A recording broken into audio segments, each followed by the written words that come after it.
Kita menuntut ilmu ini niatnya adalah ifrahul walidain, membahagiakan orang tua, membahagiakan ibu bapak. Kuitan mana nang kada suka anaknya menuntut ilmu, itulah kuitannya buntat. Emang kuitan yang baik-baik suka anak menuntut ilmu.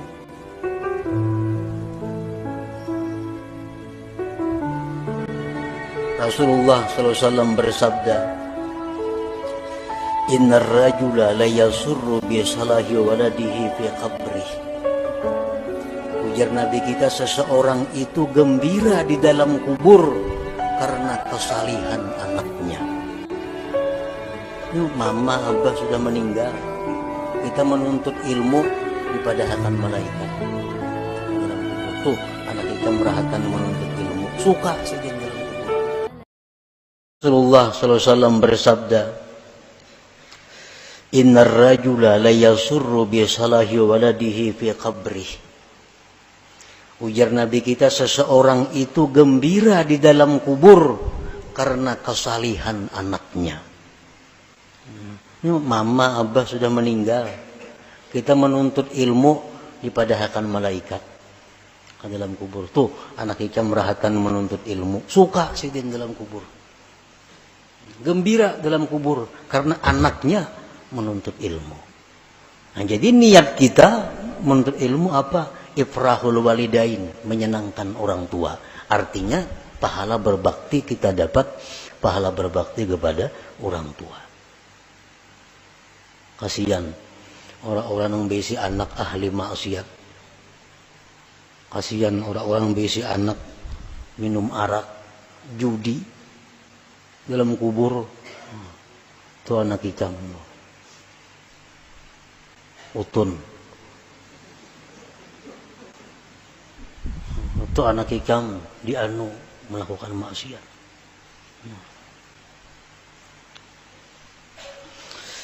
Nah, kita menuntut ilmu, niat kita adalah ifrahul walidain, menyenangkan orang tua.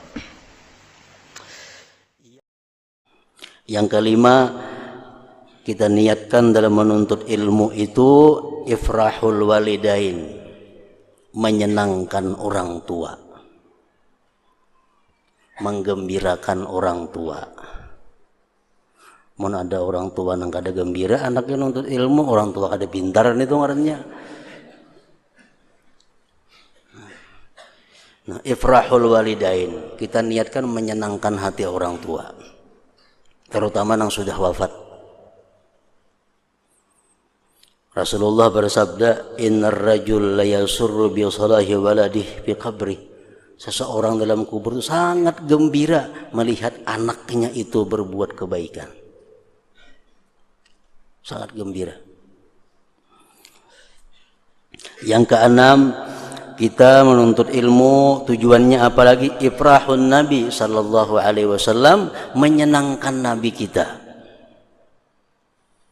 Nabi sangat senang kalau melihat umatnya itu menuntut ilmu agama. Nabi sangat gembira kalau umatnya itu menuntut ilmu agama atau berbuat amal kebajikan lainnya.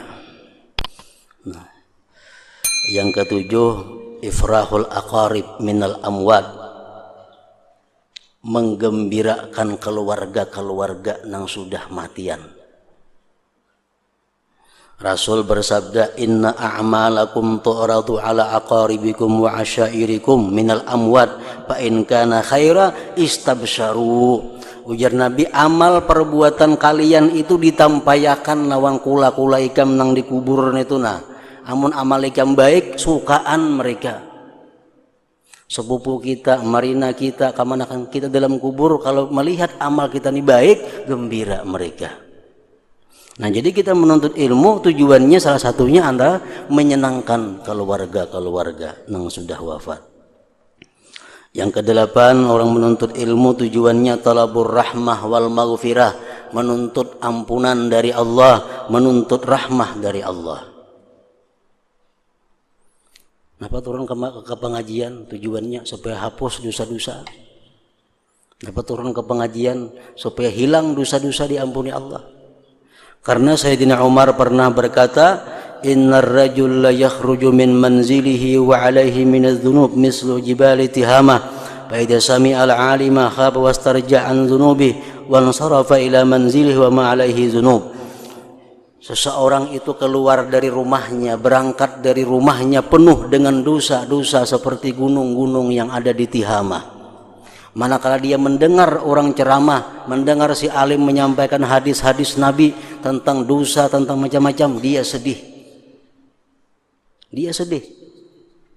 Begitu dia pulang sampai ke rumah, tidak ada lagi atasnya dosa sedikit jua pun.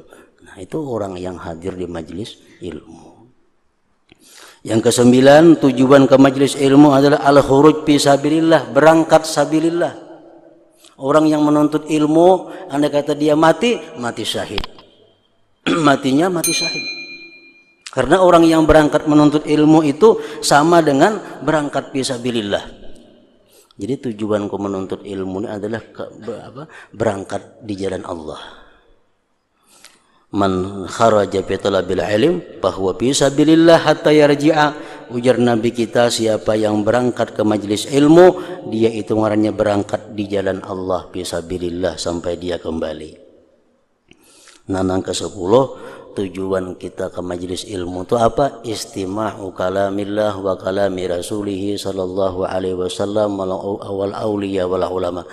Tujuan kita adalah untuk mendengarkan firman Allah, mendengarkan hadis-hadis Rasulullah, mendengarkan perkataan para aulia dan ulama-ulama. Nah, 10 niat dalam sekali berangkat menuntut ilmu.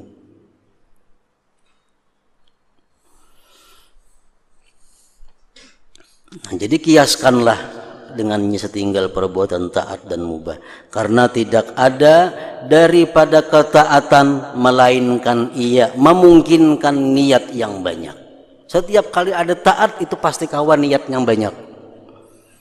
Dan sesungguhnya ia hadir dalam hati seorang mukmin dengan kadar kesungguhannya dalam mencari kebaikan dan persiapannya baginya dan pikiran padanya. Tergantung kita aja lagi. Nak banyak pahala, banyakin niatnya.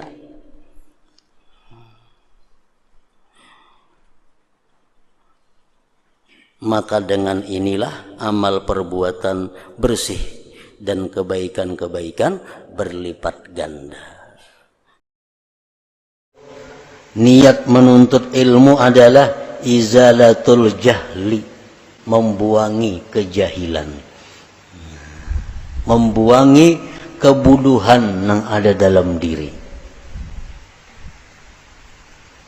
Dilahirkan kita kadada pintar, kadada manusia dilahirkan pintar, kecuali orang-orang tertentu yang dikehendaki Allah. Umumnya manusia lahir dalam keadaan jahil, dan jahil itu kada bisa diulah alasan di sisi Allah untuk meringankan tanggung jawab. Kada bisa. Kenapa ikam ini? Orang kada tahu bang, kada kawa. Justru menambah hukuman. Hanya ada 2 jenis jahil yang dimaafkan oleh Allah. Satu, dia jahil karena qaribul ahdi bil Islam, hanya masuk Islam. Ini hanya beberapa saat masuk Islam, mati. Mati ditanya oleh Allah, napa ikam sembahyang kayak itu? Ulun kada tahu. Oh, dimaafkan. Napa ikam puasa tengah hari nginum? Ulun kada tahu. Ulun kira boleh aja. Tapi hanya masuk Islam, dimaafkan. Yang kedua, jahil itu dimaafkan bagi orang-orang yang hidup di hutan-hutan belantara jauh daripada ulama. Yang turun-temurun. Lain nang sengaja pindah ke hutan karena muyak di kampung, lain masalahnya. Ini nang turun temurun bagaimana di hutan, mulai ninik moyangnya orang hutan. Niat menuntut ilmu adalah, niat kita adalah ihya'us syariah was sunnah, menghidupkan syariat dan sunnah.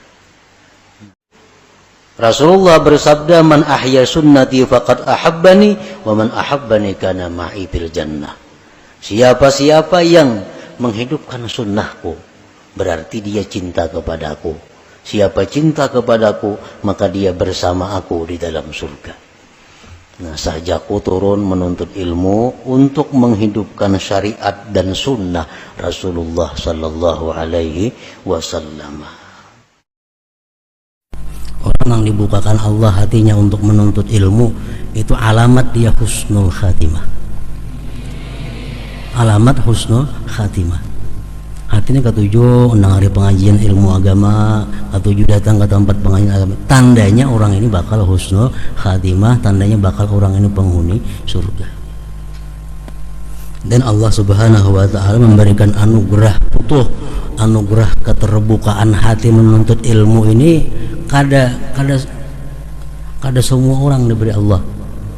Barangkali kita serumah ada 5 orang, mungkin ada 2 orang yang suka menuntut ilmu, yang lainnya kada suka, padahal darahnya sama, keturunannya sama, abahnya sama, tapi Allah memberikan keterbukaan hati menuntut ilmu itu benar-benar kepada orang yang sudah dipilihnya.